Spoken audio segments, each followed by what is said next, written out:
തൊണ്ടിമുതൽ തിരിമറിക്കേസിൽ എംഎൽഎയും മുൻ മന്ത്രിയുമായ ആന്റണി രാജു കുറ്റക്കാരൻ. ഗൂഢാലോചനയും തെളിവ് നശിപ്പിക്കലും തെളിഞ്ഞെന്ന് നെടുമങ്ങാട് മജിസ്ട്രേറ്റ് കോടതി. അടിവസ്ത്രം വെട്ടിത്തയ്ക്കാൻ ആന്റണി രാജുവിന് ഒത്താശ ചെയ്ത ക്ലർക്ക് KS ജോസും കുറ്റക്കാരൻ. ശിക്ഷാവിധിയിൽ തീരുമാനം ഉച്ചയ്ക്ക് ശേഷം. 2 വർഷത്തിന് മുകളിൽ ശിക്ഷ ലഭിച്ചാൽ ആന്റണി രാജുവിന് MLA സ്ഥാനവും നഷ്ടമാകും.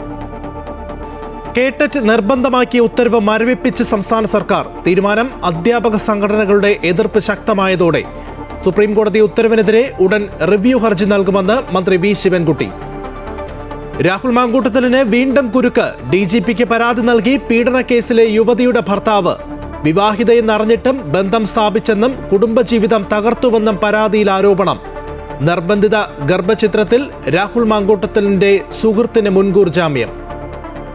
ശബരിമല സ്വർണ്ണക്കൊള്ളയിൽ പ്രതികൾക്ക് സ്വാഭാവിക ജാമ്യത്തിന് വഴിയൊരുങ്ങുന്നു. മാസങ്ങൾ പിന്നിട്ടിട്ടും നിർണായക കണ്ടെത്തലുകളില്ലാതെ SIT അന്വേഷണം. ഉണ്ണികൃഷ്ണൻ പോറ്റി തന്റെ മണ്ഡലത്തിലുള്ള ആളെന്നും സോണിയാഗാന്ധിയെ പോറ്റി കണ്ടത് താൻ വഴിയല്ല എന്നും അടൂർ പ്രകാശ്. തൃശൂർ മറ്റത്തൂരിൽ വിമതരെ അനുനയിപ്പിച്ച് കോൺഗ്രസ്. BJP പിന്തുണയിൽ വൈസ് പ്രസിഡന്റായ നൂർജഹാൻ നവാസ് ഇന്ന് രാജിവെക്കും. തീരുമാനം KPCC പ്രസിഡന്റ് ഇടപെട്ട് വിമതരുമായി നടത്തിയ സമവായത്തിൽ. വടക്കാഞ്ചേരി കോട വിവാദത്തിൽ ബ്ലോക്ക് പഞ്ചായത്തിലേക്ക് പ്രതിഷേധ മാർച്ചുമായി കോൺഗ്രസ്. പ്രസിഡന്റ് സ്ഥാനം LDF രാജിവെക്കണമെന്ന ആവശ്യം.